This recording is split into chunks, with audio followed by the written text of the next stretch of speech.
इस धरती पर आदमी खाली एक चीज़ के लिए, एक चीज़ के पीछे भाग रहा है, सुख के पीछे।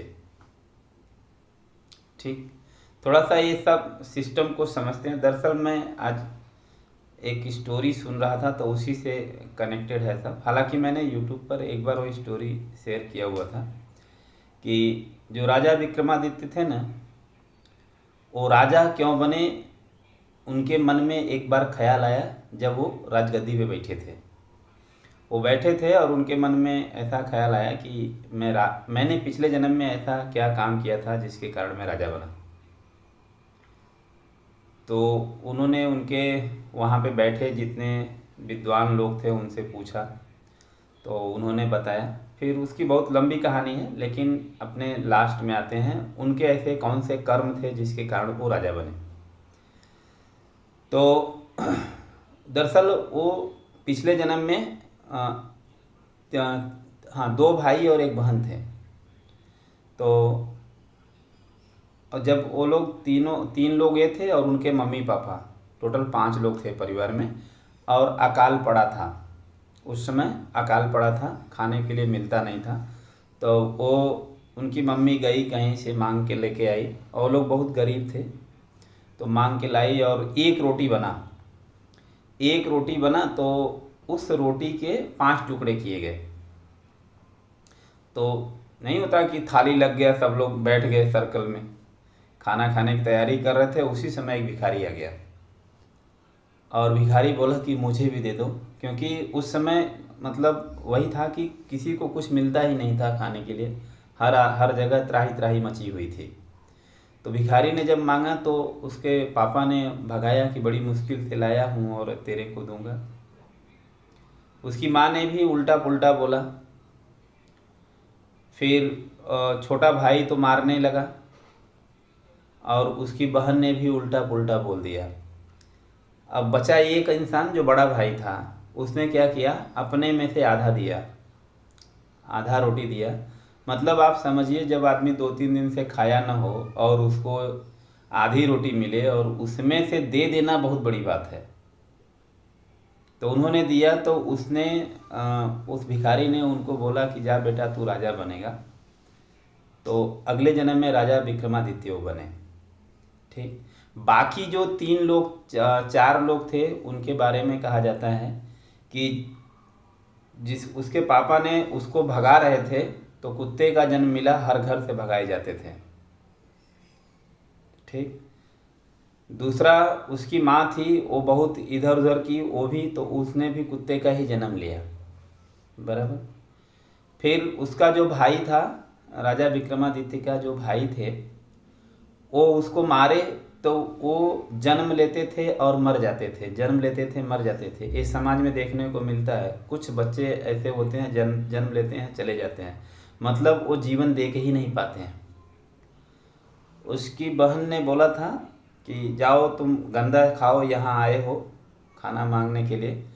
तो वो धोबी के घर में पैदा हुई और कपड़े धोने का ही काम किया पूरा जीवन।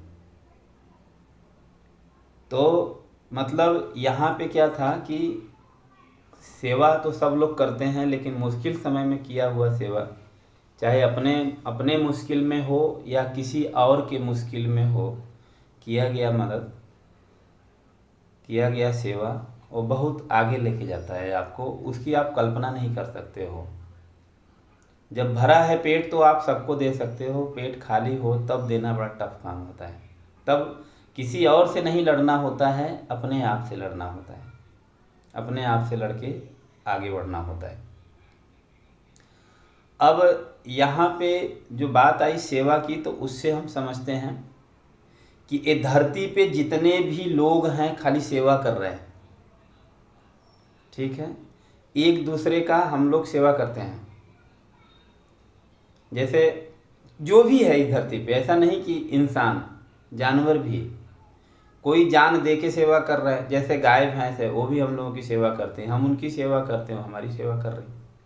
हम पेड़ पौधे लगाते हैं, उनकी सेवा करते हैं, हमको ऑक्सीजन और फल देते हैं, हम भी उनकी सेवा करते हैं, वो भी हमारी सेवा करते हैं।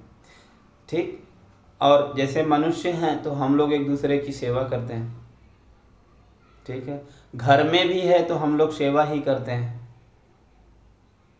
कहीं पे ऐसा नहीं होता है कि आप किसी की सेवा नहीं करो। जैसे दुकानदार है वो भी सेवा कर रहे हैं। ठीक। अब सेवा करना ठीक है, गलत करना वो गलत बात है, चीटिंग करना वो गलत बात है। तो इस धरती पे जो सब लोग एक दूसरे से कनेक्ट हैं ना, वो सेवा के माध्यम से कनेक्ट हैं, इसलिए लोग भगवान का सेवा करते हैं। क्योंकि जो भी है ना सब परमात्मा के ही तो अंश है ना। जो भी हैं मतलब आप किसी की, सब परमात्मा के अंश होते हैं। तो जब आप किसी इंसान की मदद करते हो तो आप इंसान की मदद नहीं करते हो, आप परमात्मा की मदद करते हो। जैसे आपका बच्चा है कहीं बाहर गया है पढ़ने के लिए, उसकी कोई मदद कर रहा है तो आपकी मदद हो गई, आपको कितना सुकून मिलता है। आपके बच्चे को किसी कोई हेल्प कर दे और बच्चा आपका फ़ोन करके बता दे कि उन्होंने मेरा बड़ा हेल्प किया, शायद उससे ज़्यादा खुशी आपको मिलेगी, आपका दिल गदगद हो जाएगा, क्योंकि आपके बच्चे को मिला। तो जब आप यहाँ पर किसी की सेवा करते हैं, किसी की मदद करते हैं, तो परमात्मा गदगद होता है, परमात्मा बहुत खुश होता है। कनेक्ट कर पा रहे हैं? ठीक है। तो हम लोग जैसे घर में हैं तो हम अपने बच्चे की सेवा कर रहे हैं, माँ की सेवा कर रहे हैं, माँ हमारी सेवा कर रही, पति पत्नी की कर रहा है, पत्नी पति का कर रहा है। एक दूसरे का मतलब पूरा जीवन जो है ना सेवा में ही निकलता है। लेकिन बस बशर्ते हम लोग, गड़बड़ी कहाँ हो जाती है, सेवा में जो स्वार्थ की भावना जगा देते हैं, तकलीफ वहीं हो जाती है। हमको उल्टा चाहिए, हमने आपके लिए किया है तो हमको भी चाहिए। यदि यहीं पे निस्वार्थ हो जाए तो परमात्मा तक पहुंच जाता है, और यदि स्वार्थ आ गई तो परमात्मा से डिस्कनेक्ट हो जाता है। आपके बच्चे का कोई मदद करे और फिर आके मदद किया, आप खुश हो गए, फिर अगले दिन आके 50,000 रुपया मांगे, फिर देखो मच जाएगा बवाल। तो बल्कि यदि वो नहीं मांगेगा तो आप लाख रुपया दे सकते हो, यदि मांग लिया तो गड़बड़ हो जाती है। तो मतलब कहीं पर भी यदि आप अपने घर में भी कुछ काम कर रहे हो, पड़ोसी का सेवा कर रहे हो, पड़ोसी का, या कहीं पे भी कुछ करो तो निस्वार्थ भाव से करो तो परमात्मा तक पहुंचता है। तो जितना अपने से हो सके, मैं तो वो भी बोलता हूँ कि कुछ नहीं है तो पेड़ को पानी डाल दो, वो भी एक सेवा हो गया, प्रकृति का सहयोग हो गया। अब जो सुख है, हर इंसान सुख के पीछे भाग रहा है। ठीक। तो सुख के पीछे भागने का कारण क्या है कि हम लोग परमात्मा के एक अंश हैं।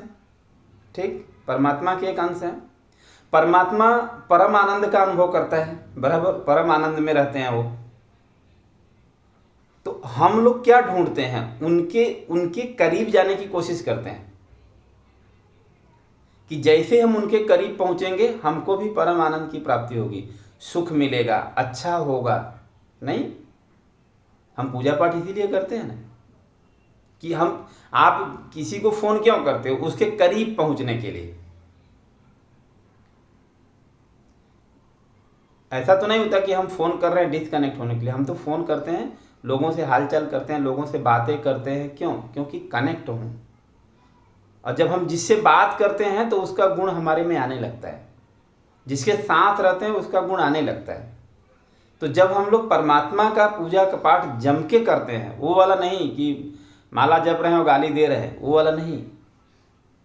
जब एकदम लीन होके, एक दिन मैंने बात किया था शायद, जब एकदम लीन होके जब हम पूजा पाठ करते हैं ना, तब परमात्मा का गुण आता है। जब परमात्मा का गुण आएगा तो परम आनंद का अनुभव होने लगेगा। इसलिए सब लोग किसका, भगवान का पूजा कर रहे हैं कि हम उनके करीब पहुंचे तो वो वाला अनुभूति अपने को होने लगे, ठीक। तो ज़्यादा से ज़्यादा हमको क्या करना है कि निस्वार्थ भाव में थोड़ा ज़्यादा प्रयास करना है।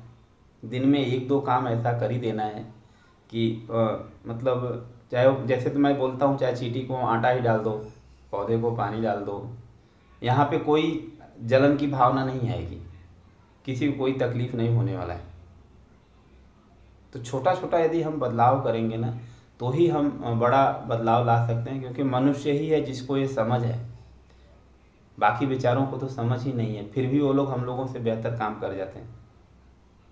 ये सर ना, हम लोगों को समझ होके ही सब कुछ गड़बड़ हो गया है। जो 420 वाला समझ है वही गड़बड़ कर दिया पूरा। नहीं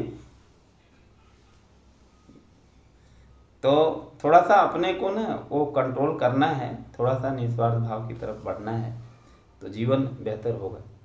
ठीक है, चलिए तो हम लोग शुरू करते हैं ध्यान।